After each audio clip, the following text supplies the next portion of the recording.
Seorang ayah berprofesi sebagai petani tega memperkosa anak kandungnya selama 7 tahun. Sejak korban duduk di bangku kelas 6.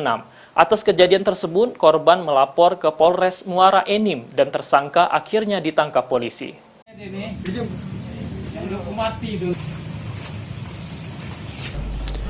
Seorang ayah berprofesi sebagai petani warga Kabupaten Muara Enim tega memperkosa anak kandungnya berinisial SY selama bertahun-tahun sejak korban masih duduk di kelas 6 sekolah dasar.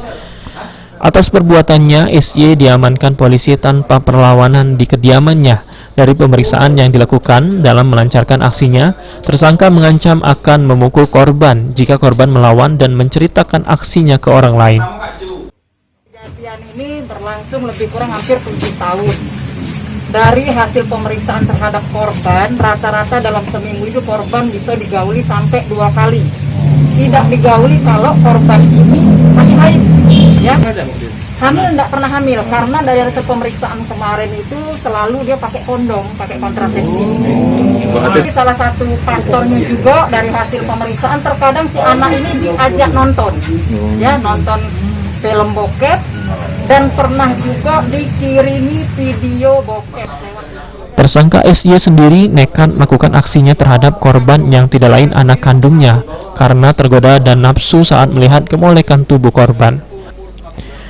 Ditambah lagi tersangka suka menonton film porno. Atas perbuatannya, tersangka SY sendiri merasa bersalah dan menyesalinya. Iya, berapa? Sehari itu berapa kali? Yang lagi berapa kali? Pernah 2 kali, 3 kali ya dia. Apa lagi dulu? 10 kali.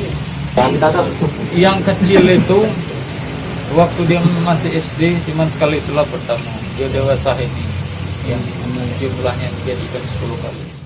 Akibat perbuatan bejatnya, SY harus mempertanggungjawabkan dosanya karena melanggar pasal 81 ayat 3 Undang-Undang Nomor 17 Tahun 2016 tentang perlindungan anak.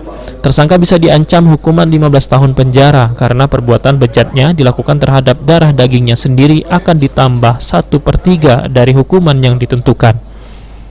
Mardiansyah, PAL TV.